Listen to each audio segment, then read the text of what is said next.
A paz do Senhor Jesus Cristo, que as riquezas de Cristo abundem em seus corações. Mais uma vez estamos aí para podermos falar da palavra do Senhor no nosso Ministério OPA, que sempre eu digo que, sempre a gente deixa claro aqui que é um trabalho específico para discipulado.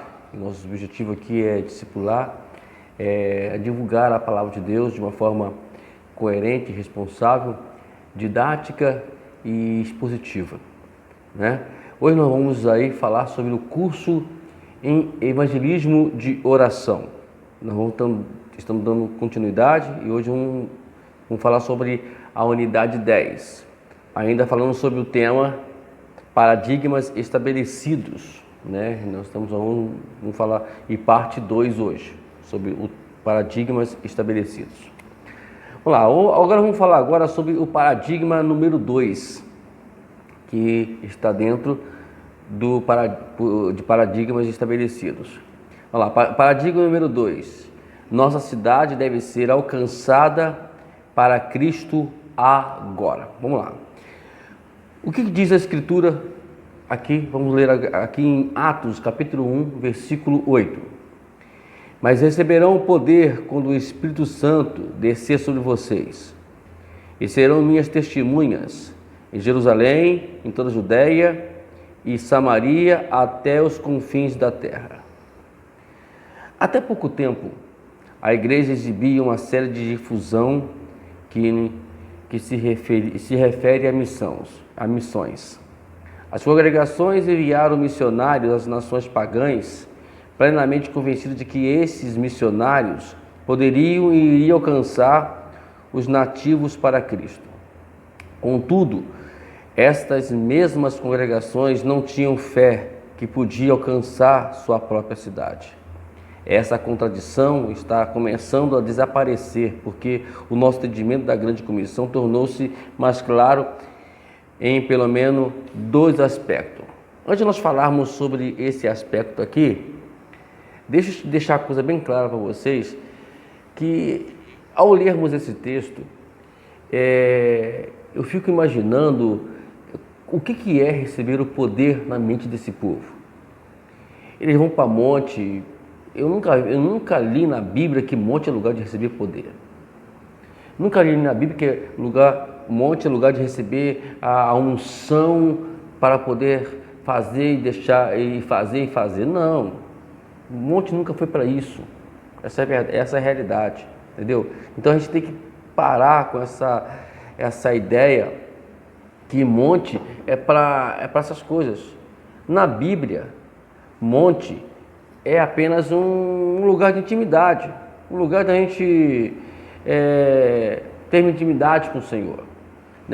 Toda vez que você lê na Bíblia Jesus falando sobre monte, você vai ver justamente Jesus falando sobre isso, sobre a questão de intimidade, de relacionamento, buscar um relacionamento com o Senhor lá no monte. Então, o monte, no entendimento que eu vejo na Bíblia, é para isso, não para buscar poder. Vamos lá, nós temos aqui 2 aspectos que falam sobre a questão do entendimento sobre a grande comissão. Vamos lá, primeiro aspecto. Vemos em Atos 1:8 que a grande comissão começa com uma cidade e que essa cidade é onde vivemos. A igreja primitiva alcançou cidades por todo o Império Romano. Poderíamos afirmar que a ênfase do Segundo Testamento não é implantar a igreja, mas alcançar a cidade. Quando uma igreja era alcançada para Cristo, ali a igreja estava plantada. Então não é chegar lá, abrir um salão e começar a fazer culto. Bom, esse entendimento é aquele que eu vejo em alguns casos aí fora, que não é bíblico. Você não vê a Bíblia, a igreja primitiva, você não vê ela se importando em construir templos. O que eu vejo a igreja primitiva trabalhar é indo encontro às pessoas em lares, principalmente, para poder evangelizar. Então, a questão do evangelização aqui é justamente essa, que nós temos que tomar esse cuidado para não interpretarmos de forma incorreta, tá ok? Agora, quando nós vemos aqui o capítulo 1, versículo 8 de Atos, falando sobre a grande comissão, né, ela começa de onde? Começa em Jerusalém. Então, a gente tem que ter a ideia do local onde vivemos e trabalhar onde está o local e evangelizarmos ali para depois irmos para outros locais. O que eu vejo aí que se importa muito com o país tal, tudo bem, gente. Eu sei que a África hoje, né, e outros mais países aí, né, nações estão precisando do evangelho, mas a gente tem que começar aqui. Se eu não começo a trabalhar na minha cidade, como é que eu vou fazer lá atrás? O que vai ser feito na outra cidade? Nada. Vamos prestar atenção nisso aí. Bom, segundo aspecto. Reconhecemos que o objetivo do poder prometido pelo Senhor, em Atos 1:8, primariamente alcançar os perdidos e não melhorar nossas próprias vidas. Esse poder tem o propósito de fluir no movimento centrífugo, aquele que flui na direção da periferia, e não no movimento centrífugo que flui para o centro, né? Então vejamos, amados, que a periferia hoje, ela é o ponto de partida para a evangelização, né? Principalmente onde nós moramos. E o melhor entendimento dos textos fundamentais para a base missionária, tais como Atos 1:8, precipitou essa mudança de paradigma através de obrigar-nos a resolver as contradições como essa. Se recebemos o Espírito Santo, então também recebemos o poder necessário para alcançar nossa cidade, o mundo, para Cristo. Então, se temos o poder, por que ainda não alcançamos nossa cidade para Cristo? E aí? É aí que eu falo. Estão interpretando, estão muito equivocados na questão de receber poder.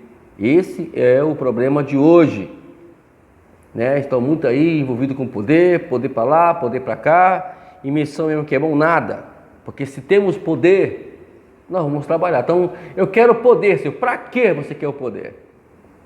Para quê? Para você fazer um rodopio na igreja, para você falar em línguas na igreja? Não, o poder não foi para isso, né?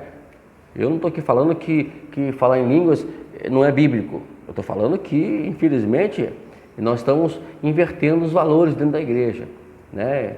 E precisamos nós procurar entender o objetivo de por que Jesus falou em Atos 1:8 sobre esse poder, né? A gente vai falar um pouquinho mais à frente sobre isso.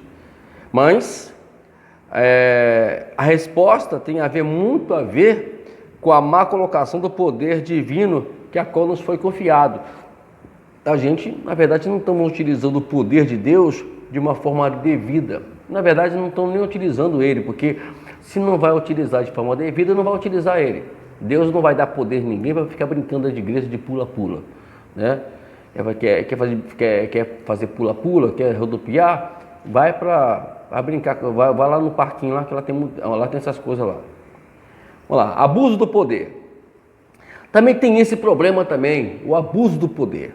O Senhor não nos prometeu um tipo vago de poder útil para as finalidades. Ele prometeu de forma específica níveis de poder cada vez maiores no propósito distinto, isto é, testemunhar. O poder de Deus foi para nós testemunharmos do Evangelho às nações, às cidades, às nações.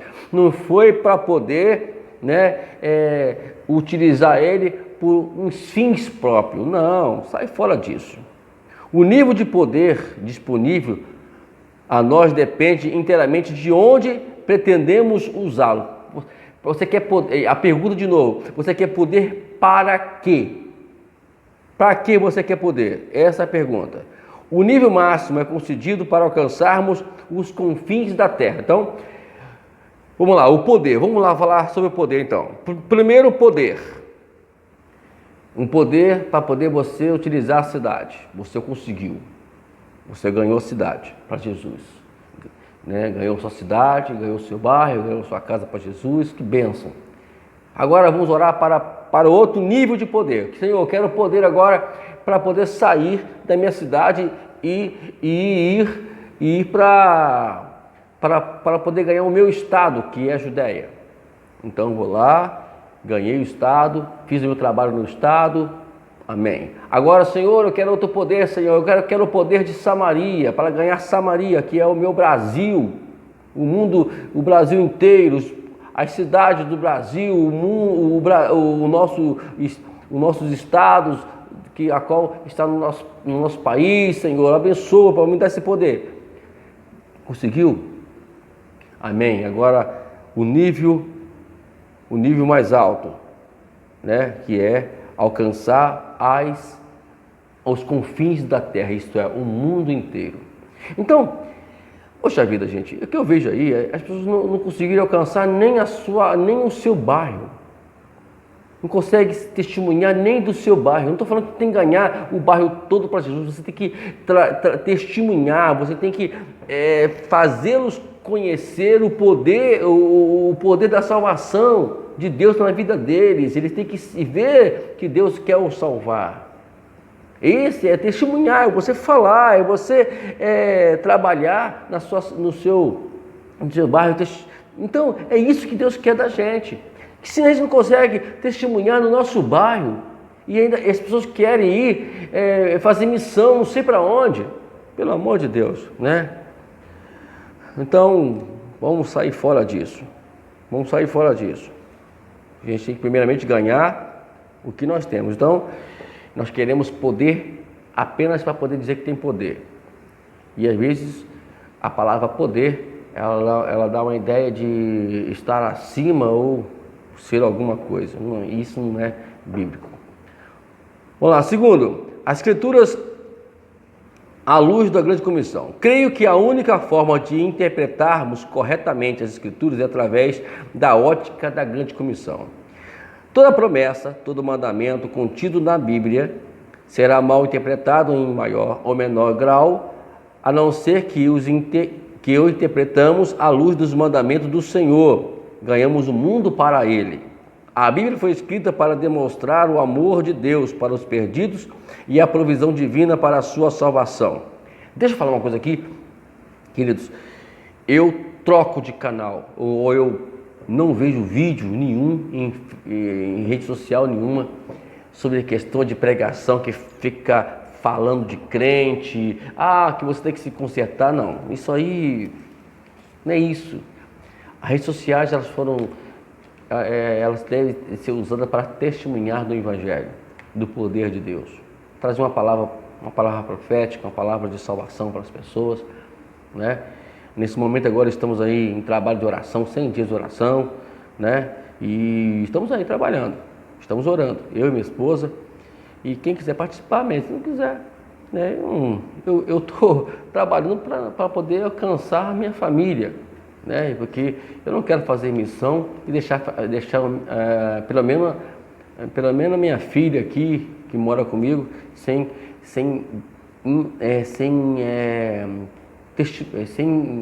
testemunhar, sem ter um encontro com Cristo. Então, o amor de Deus, a Bíblia, ela tem que ser pregada, o amor de Deus para as pessoas. Então, a palavra só pode ser plenamente entendida através da grade missiológica, que é João 3,16, que Deus amou muito de tal maneira que Deus o Filho unigênito para aquele que não pensa, não tem vida eterna. Fale rápido, né? Mas isso aí, João 3,16. A vez de entendermos o Filho, que é a própria palavra, precisamos vê-lo através da missão redentora. Então, esse é o paradigma número 2, alcançar nossa cidade através do testemunho de Cristo. Paradigma número 3, ainda dentro do nosso tema de paradigmas estabelecidos. O Evangelho através da oração é a chave para alcançar nossa cidade para Cristo. Ah, vamos voltar novamente. Você vai fazer, mas esse pastor é muito chato. Mas vou falar de novo aqui, ó. Vamos lá? 1 Timóteo, capítulo 2, versículo 1. Antes de tudo, recomendo que se façam súplicas, orações, intercessões e ações de graça por todos os homens. Antes de qualquer coisa, oração, intercessão. Vamos orar. Você quer ver uma coisa para poder dar uma dica como é que faz isso? Você chega numa localidade e começa a oração. E oração, e vai orar. Ora, e aí Deus vai te dar a direção para como alcançar. Lembra que a missão, ela é de Deus, não nossa. Então, a gente tem que orarmos para Deus nos direcionar para fazer esta missão, ok? Antes de entrarmos nesse paradigma, devemos tratar duas questões fundamentais. Primeiro, como alcançar uma cidade para Cristo? E quando podemos dizer que uma cidade foi alcançada? Vamos lá? Alcançamos uma cidade edificando uma cobertura de oração sobre toda a cidade, quadra por quadra, bairro por bairro, com o propósito de mudar o seu clima espiritual. O problema está no clima. Você tem que mudar o clima espiritual da sua cidade. E só se muda clima, e nós falamos isso lá em Sentinela de Oração, o clima se muda quando a gente ora, intercede por ela. Nós temos que mudar esse clima. Quem está operando é o diabo, então vamos mudar essa estratégia. Então não adianta você sair e ficar evangelizando, e pregando, entregando folheto, se você não orar para que Deus mude o clima, né? O clima. Sem clima não rola nada, como diz aí a juventude. Esse processo reflete o ponto de vista estratégico e que nos é ordenado por Timóteo no capítulo 1, versículo 15, até o capítulo 2, versículo 8. Você pode ler em casa, viu, querido? A pergunta, quando requer uma resposta em quatro partes, sendo que cada uma representa um nível mais elevado de penetrar na penetração do Evangelho. Vamos lá, nível número 1. Cada ovelha perdida na cidade tem um pastor. Evidência tangível, uma cobertura de oração foi edificada sobre a cidade, cada quadra, cada bairro. Os cristãos estão intercedendo pelos perdidos de forma consistente e sistemático. Aí temos um princípio bíblico aqui, que é abençoar os perdidos. Quando entrarem, Lucas 10, 5 diz, quando entrarem numa casa, digam primeiro, paz a esta casa. Então, o nível número 1 aqui é, na verdade, porque a palavra pastor sempre, por exemplo, antes de eu ser ordenado ao pastorado, na verdade, eu já funcionava, eu já pastoreava as vidas, eu já apacentava vidas. Então, não precisa você ter um título de pastor para você fazer esse trabalho. Você pode fazer isso sem título, né? Sem título. Não precisa você receber uma ordem do seu pastor para isso. Você precisa estar orientado como fazer isso. Aí é diferente. Agora você está lá, vai lá e faça o trabalho. Então, número 1 é que cada ovelha perdida na cidade tem um pastor. Então, nós temos que adotar uma ovelha para podermos tratar ela. Numa igreja que tem 50 membros e cada um fazer isso, em um ano de trabalho, nós vamos finalizar vamos finalizar esse trabalho com 100 membros. Naquele ano, no outro ano, a gente já vai estar com 200. No outro ano, a gente já está com 400. Sempre vai dobrar. Essa é a tendência, essa é a estratégia bíblica. Vamos lá, no nível número 2. Cada ovelha perdida na cidade sabe quem é o seu pastor. Evidência tangível, relações amistosas foram estabelecidas com os perdidos por meio de comunhão desinteressada e sem pressão. O princípio bíblico, comunhão com os perdidos. Lucas 10, 7. Fique naquela casa e comam e bebam o que lhes derem, pois o trabalhador merece o seu salário. e não fiquem mudando de casa em casa. Isto é, vai lá, trabalhe para que, independente que ela se interessa ou não, trabalhe, orem, vai lá, seja o pastor daquela cidade, daquelas pessoas, né? Então seja o pastor lá daquela ovelha, trabalhe, meus amados, e fica lá, né? Mesmo que eu sempre brincava, né? Que quando eu ia para as casas, beber um cafezinho, né? Um cafezinho, né? Até enjoei de café já por causa disso. Então a gente fazia isso, ia beber um cafezinho, conversava aqui, conversa para cá, criava uma empatia, criava uma comunhão ali, e aí ficava mais fácil a evangelização e os cuidados depois sobre aquela vida. Assim que a gente trabalhava e assim que a gente trabalha. Nível 3. O clima espiritual da cidade mudou para melhor.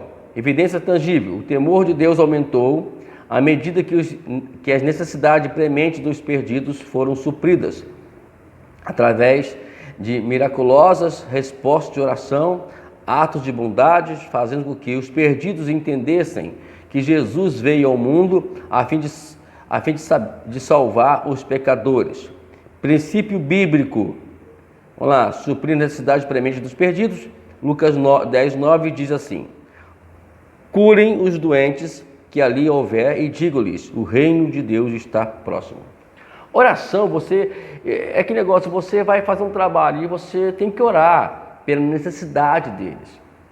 Tudo começa quando as pessoas que estão no mundo, as ovelhas perdidas, estão precisando de uma cura, de uma bênção, ou vivem um problema não muito bom, vivem uma situação difícil, as circunstâncias elas tendem a querer massacrá-las, então é aí que você entra em campo, é aí que você entra em cena. E aí com isso você vai ganhando, você vai orando, Deus vai respondendo a sua oração, e aí você vai ganhando credibilidade para aquela pessoa, e aí entra a vez de podermos falar e dizer, o reino de Deus está próximo de vocês.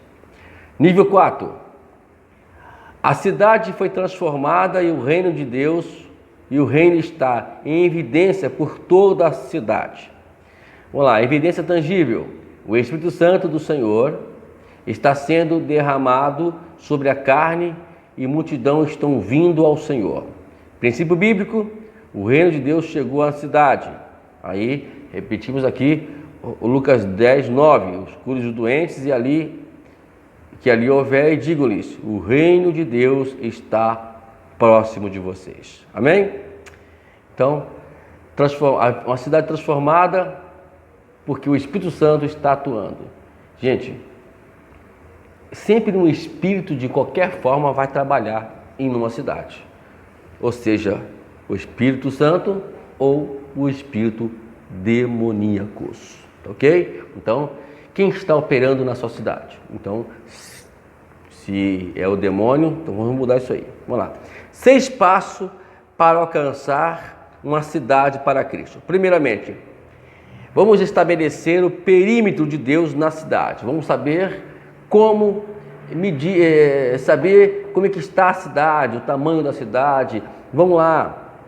Vamos saber estabelecendo como fazer isso, como entrarmos ou como vamos fazer, quem são as pessoas, qual é o clima, qual é a religião, enfim, coisas que precisam estar cientes e assegurar o perímetro de Deus. Agora, saber como você vai trazer o conhecimento de Deus para aquela cidade. E depois, o terceiro passo é expandir o perímetro de Deus, isto é, vamos agora, você já estabeleceu o perímetro, você já entendeu a situação que está aquela cidade, você agora assegurou que você tem como fazer isso, né? Já tem a sabedoria de Deus, agora você vai expandir esse perímetro. Agora, depois que você expandir, você vai invadir o perímetro de Satanás. Aí você vai começar a entrar em terrenos onde Satanás opera. É claro, dentro da orientação do Espírito Santo. Depois, o quinto passo é atacar e destruir os perímetros de Satanás. Não é atacando as pessoas, é E a forma que nós aprendemos como atacar isso é utilizando a palavra da salvação, a palavra do milagre, a palavra do poder de Deus sobre a vida das pessoas. E por último, estabelecer o perímetro de Deus onde antes era o perímetro de Satanás. Então, vamos nós fazermos isso. Aí pergunta, o que é o perímetro, pastor? É um contorno que limita ou uma coisa que ou circunda qualquer espaço, isto é, você já ouviu falar do perímetro urbano, onde você vai contornar e limitar ou circundar qualquer espaço ali, então isso é perímetro. Vamos nós fazermos isso, tá bom? Então entenderam aqui, né, amados? Depois vocês começam a escutar, passo de novo lá, para vocês entenderem isso na prática, entendeu? Eu vou repetir aqui, estabelecer o perímetro de Deus na cidade, isto é,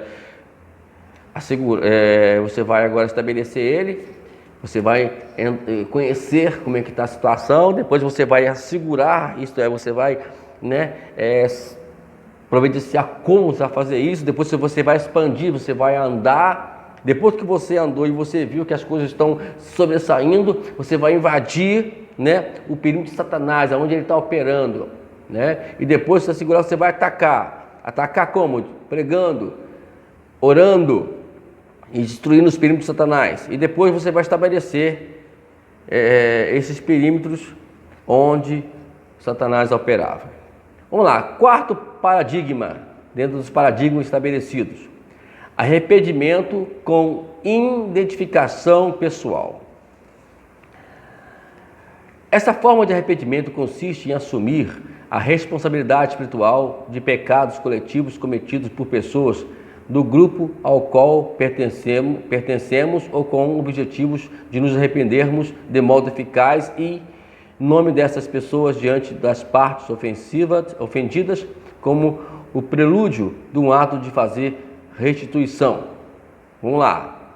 Esse tipo de arrependimento permite que a igreja na cidade trate com eficácia de maneira significativa e relevante para as partes ofendidas, como iniquidades, como racismo, intolerância e cujas raízes pertencem à nossa geração. Queridos, dentro desse ponto aqui, nós temos que tomar muito cuidado como a gente vai trazer a palavra de Deus para a nossa cidade e como a gente vai buscar esse arrependimento da parte deles. Porque hoje, vivemos num mundo onde a discriminação, o racismo, a intolerância religiosa, a intolerância, isso também tem de alguma forma criado uma situação meio complicada. Até mesmo para pregar o evangelho tem que ter muito cuidado para falar com isso, principalmente quando a gente falamos sobre a questão do homossexualismo. Tomar muito cuidado para a gente poder lidar com essas pessoas. São pessoas que precisam ser amadas, precisam ser cuidadas, não é você atacá-las, não é você revolucionar contra elas, não. Então isso tem trazido uma certa dificuldade dentro de alguns problemas, de algumas questões da igreja. Alguns pastores aí, conhecidos na mídia, infelizmente não tem levado isso de uma forma coerente e aí entra os ataques, entra os confrontos e aí dificulta e a gente fica aí sendo respingado com essas coisas todas, Infelizmente a gente acaba sendo culpado das ações deliberadas deles lá fora, não tem nada a ver com isso. Então, tomar muito cuidado com as partes ofendidas, A igreja tem que sempre estar abertas, com braços abertos para poder receber essas pessoas, A questão de princípio bíblico, a questão de ideologia é uma coisa, a questão de aceitar a pessoa é outra. Tem que tomar esse cuidado. Jesus nunca combateu ideologias, a não ser os fariseus, que isso aí nós temos que combater, porque os fariseus, na verdade, são aquelas pessoas que estão no nosso convívio, que pregam aquilo que não vive e escandalizam o evangelho. Nós temos que combater essas pessoas. Minha esposa fica brava comigo quando ela fala o pastor fulano, pastor, o cara nunca foi membro de igreja de direito, o cara não gosta de fazer teologia, não gosta de ler Bíblia. né? Não tem responsabilidade, não sabe o que é autoridade espiritual. E o cara quer ser pastor. Eu não vou ver esse cara como pastor, essa pessoa como pastor, eu não vou ver. Essas pessoas eu combato, essas pessoas eu vou em cima delas e tô nem aí, não. Entendeu? Agora, tirando fora disso, temos que ter tolerância, sim. A questão não é tolerância, é amor. Porque quem ama, não entra nem a questão de eu vou tolerar essa pessoa, não. Quem ama, ele vai criar um ambiente satisfatório. E eu tenho certeza que as pessoas que elas vão entender a questão bíblica e ela tem que ser ensinada de forma a forma do amor ágape, e não a questão de combater as atitudes, as suas vidas, as suas ideologias com ataques fortes. Não vou entrar nessa não. Deixa eu ver aqui, amados, eu coloquei aqui, eu esqueci, eu acho que eu dei mole aqui, não coloquei essa primeira, porque eu confundo as cartas de Timóteo, né? As cartas de Timóteo, mas, bom, 1 Timóteo, capítulo 2, versículo 1 a 8, recebemos uma ordem para orar em todas as partes por todos os homens. Está vendo aqui? Orar por todos os homens. Olha o que diz a Escritura Sagrada. Versículo 8, ele fala assim, quero, pois, que os homens orem em todo lugar, levantando as mãos santas, sem ira e sem discussão. Está vendo aqui?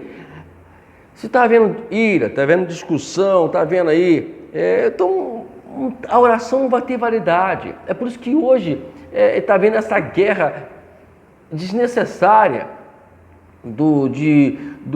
entre aspas, o evangelho, dos evangélicos com os ativistas.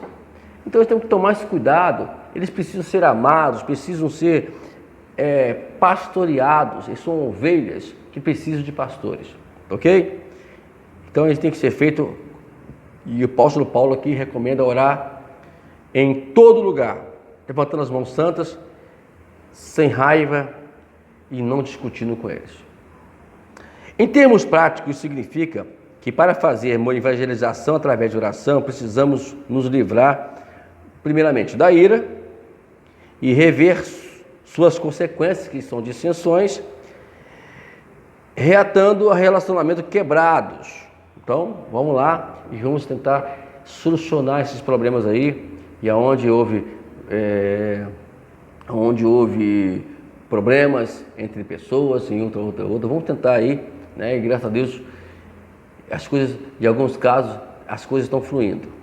Vamos lá, fazendo uma radiografia do livro de Efésios. Vamos lá, vamos fazer uma pequena radiografia aqui desse livro de Efésios aqui. O arrependimento, codificação pessoal e a sua capacidade de tratar com pecados coletivos é uma ferramenta essencial que precisamos usar se quisermos alcançar nossa cidade para Cristo. Podemos ver essa ferramenta na carta de Efésios. Esta carta é escrita para uma igreja que havia alcançado uma cidade, está lá em Atos 19, identifica 6 lacunas coletivas que precisam ser solucionadas antes de podermos confrontar os dominadores, os poderes e as forças espirituais do mal nas regiões celestiais de forma coletiva, como diz lá em Efésios capítulo 6, versículo 12. Vamos lá. Vamos ver quais são essas 6 lacunas aqui, né? E se elas não forem resolvidas, aí vai ser complicado. E a carta aos Efésios, na verdade, né, o livro de Efésios, ele nos dá essa diretriz. Como nós? Porque não é chegarmos lá em Efésios capítulo 6 e dizer, eu vou agora fazer a batalha espiritual, eu vou agora batalhar, entrar nessa guerra espiritual, mas você tem que saber como é que você vai guerrear. E o contexto do livro da carta aos Efésios vai nos dar como fazermos isso. Vamos lá. Primeira lacuna, étnica. Efésios capítulo 2. Aqui, o que representam a lacuna da etnias? Judeus versus gentios. A briga entre judeus e gentios. Então, Hoje podemos simplificar dizendo o seguinte: o crente contra as pessoas que estão no mundo. Aí começa a brigar com eles sobre algumas práticas, etc. É complicado e nós temos que quebrar isso, né? Temos que tirar essa lacuna entre nós e as pessoas que não são da igreja. Tem que quebrar isso. A segunda, essa aqui também é fácil não, hein? É a lacuna dominacional. É os perdidos e os santos. Temos aí os judeus e os gentios, tem os perdidos e os santos, que também tem tudo a ver também. Efésios 3. Também temos a lacuna ministerial, né? Aí vem aí as brigas ministeriais, né? Uns querem ser, dizem que tem mais poder do que o outro só porque o outro tem uma igreja que tem 2.000 membros, outro só tem 10, aí acha que é melhor do que o outro. Temos que quebrar isso, entendeu? Temos que quebrar isso. Também temos a lacuna do sexo, que é maridos versus mulheres. No capítulo 5, né, de Efésios, nós temos lá Paulo nos ensinando justamente não permitir isso, porque de alguma forma, amados, a questão familiar ela é muito importante dentro do evangelho e da evangelização, entendeu? Porque aí, por exemplo, essa semana aí, esses dias atrás aí, um pastor estava fazendo uma live lá ao vivo lá no Facebook e parece que não sei o que a mulher fez lá, né? Ele foi lá e deu um tapa na orelha da mulher e estava ao vivo. Isso teve uma repercussão danada, né? Terrível. E ele teve que ir lá normalmente entrar e pedir perdão, né? Do que desculpar, e ele desculpou com a mulher e veio se retratar também com o povo também que viu toda aquela situação. Então, isso traz um transtorno para a evangelização. Vamos lá, a outra, idade entre pais e filhos, entendeu? O filho vai lá para o pai e vai ver que ele não é daquilo que ele está pregando, naquilo que ele vê. Como é que você vai evangelizar seu filho se você não tem uma vida concreta? É isso estou falando comigo também, que preciso muito rever esses conceitos. Estou revendo, estou trabalhando para isso, para que a gente venha conseguir conquistar. Estamos orando para que a gente venha consertar algumas coisas erradas que eu fiz com meus filhos. O errado que eu falo é a distanciar deles. Eles estão tentando orar para Deus nos dar uma direção sobre isso. E aqueles que estão próximos, vamos tentar sempre mostrar um bom testemunho. Isso também os filhos com os pais, também os pais com os filhos, porque os filhos vão para a igreja e em casa não muda nada. Então tem também os filhos também tem que você quer que seus pais se convertam, você precisa também dar também um testemunho adequado para isso, quebrar essa lacuna. E a última aqui é a lacuna no mercado de trabalho, lá em Efésios capítulo 5 a 9, e também você agora vai trabalhar. Aí aqui fala sobre os patrões e os empregados e patrões. Tem que haver esse conjunto. Por exemplo, no meu trabalho, eu vou respeitar as ordens que a qual estou estabelecida para mim. A gente vai lá e amém. A gente obedece. Entendeu? Uma vez eu trabalhava com um rapaz, ele é um amigão nosso, né? E ele congregava na minha igreja. Então eu fiz o curso eu trabalhava com segurança, de vigilante, e lá no meu trabalho ele era o meu supervisor, e na igreja eu era o pastor dele, Então era muito engraçado isso, que a gente brincava com tudo isso, né? Lá no trabalho ele chamava Wagner, QAP, é assim que fala, né? Aí opa, QAP, QRV, aí vamos lá, eu conversava com ele, e Wagner, vai pro posto tal. Não, tá tranquilo, sim senhor, toma as ordens. Aí ia lá. Na igreja, fala assim, fulano, olha só rapaz, pode falar o nome dele, Marcos, né? Marcos, ele é tecladista, tocar teclado. Irmãos, vamos lá, tem ensaio no dia tal, ele não pode faltar não. E ele vinha, respeitava, e nós nos respeitávamos. Ele me respeitava como pastor dentro da igreja, eu respeitava ele como meu líder, supervisor no trabalho. Era bacana isso. Assim tem que ser feito, né? Paulo nos instrui a lutar contra as forças espirituais do mal, depois de ter nos mostrado como construir pontes sobre essas 6 lacunas entre grupos, que nós já falamos.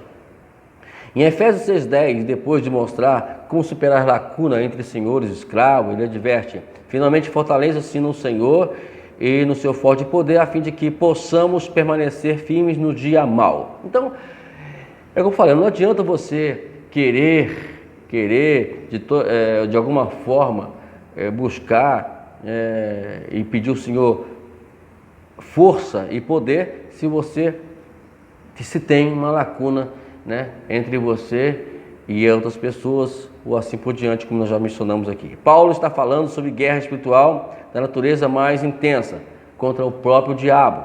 Sua exortação possui 2 componentes. Primeiramente, fortalecer-se no Senhor e fortalecer-se no seu forte poder.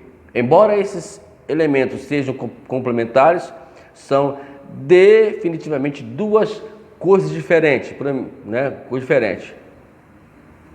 Então vamos lá. Construir pontes requer pessoas fortes. Fortalecer-se no Senhor refere-se especificamente ao trabalho de construir pontes sobre as 6 lacunas mencionadas acima, que nós já falamos aqui, porque em Deus tais divisões não existem. Então, antes de você se fortalecer no Senhor, precisa, criar pontes. Quando nos fortalecemos no Senhor, somos capazes de ver uns aos outros como Deus nos vê, sem divisões causadas pelo pecado. Interessante isso, né? A ira que nos manteve separados foi eliminada agora pelo poder da cruz. Esta é a dimensão defensiva da guerra espiritual, que assegura nossos perímetros internos, anulando a jurisdição dada ao diabo através da ira que criou aquelas lacunas. Então precisamos fazer isso. Olha o que ele fala aqui em Efésios capítulo 4, versículo 26 e 27.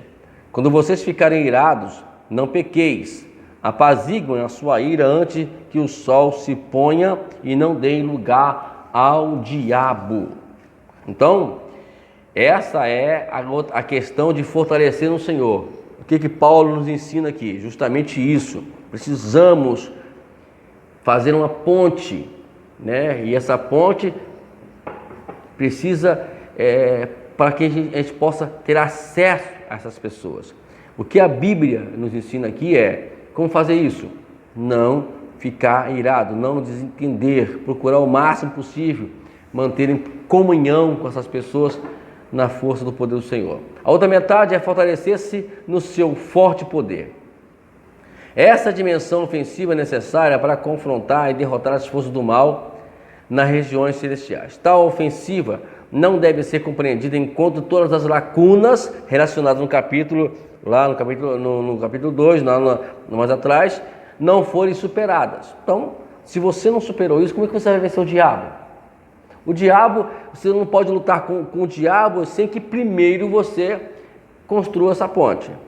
Visto que essas lacunas e divisões que refletem conflito entre grupos, não apenas indivíduos, e aí entra o arrependimento com identificação pessoal. Então, vamos lá primeiramente.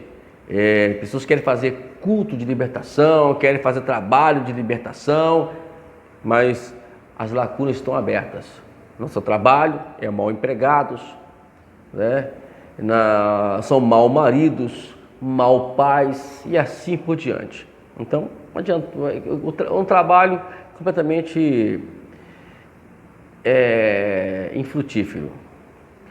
Podemos nos arrepender pelo pecado de outra pessoa?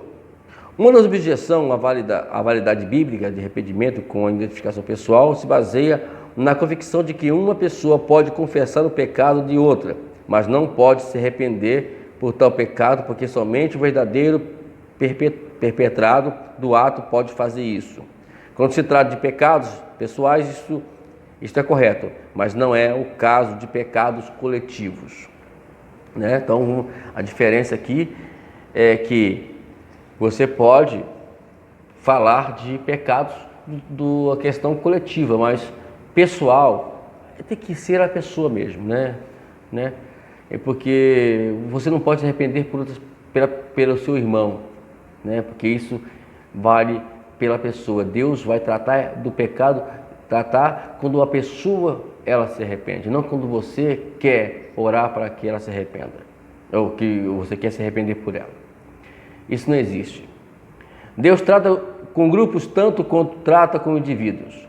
Esta é uma área em que o individualismo ocidental nos impede de ver a realidade da dimensão coletiva da vida geral e nas escrituras em particular. A teologia ocidental costuma ser unidimensional, focalizada no indivíduo e no seu relacionamento com Deus. Esse enfoque não leva em conta o fato de que há vários exemplos na Bíblia em que Deus tratou com grupos de pessoas, abençoando-os ou punindo-os por conta das ações de um indivíduo. Então, agora nós vamos falar aqui sobre questões que de alguma forma, pessoas, ao cometer pecado, para uma instituição e assim por diante. Vamos lá, vamos entender aqui. Por exemplo, Abraão, ele creu em Deus e como consequência, as nações foram abençoadas. Acã pecou durante o saque lá de Jericó e toda a sua família sofreram as consequências mortais. Olha só como isso fere mesmo. Moisés, em mais de uma ocasião, intercedeu diante de Deus pelos pecados de Israel e Deus poupou a nação. Isso, eu me lembro que lá no capítulo 33, foi a memória de Êxodo, quando Deus falou assim, eu vou acabar com essa nação. Ele disse, olha, então o Senhor mata a mim primeiro. Então ele intercedeu por eles e Deus ouviu. Você pode fazer isso? Pode. Interceder pela nação para que ela não venha a ser destruída. Se ela vai ser salva ou não, se vão receber, se vão valorizar ou não, isso não é problema nosso. Neemias se arrependeu pelos pecados dos seus antepassados. Neemias, na verdade, sentiu, e viu a necessidade de orar, e orar assim, Senhor, perdoa os nossos pecados. Então, isso é muito bom, quando você chega na sua igreja, porque se você está numa igreja, principalmente, todo mundo ali estão na sua carne. Se um pecou, todos pecaram. Então, tem que haver um arrependimento contínuo ali. O pecado tem uma dimensão coletiva e as consequências também vão ser coletivas. Se a graça é o remédio para o pecado, então, para ser eficaz, a graça também deve ser benefícios coletivos. Então, quando a nação,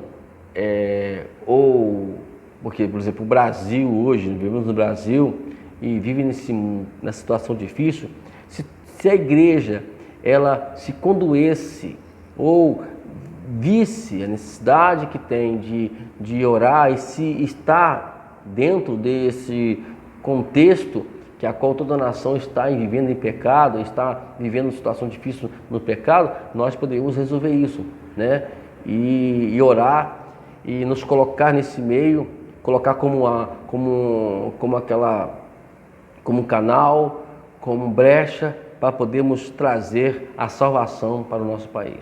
Mas para isso precisa haver um entendimento sobre esse caso. É uma ideia que nós estamos dando aqui e a Bíblia nos dá respaldo para isso.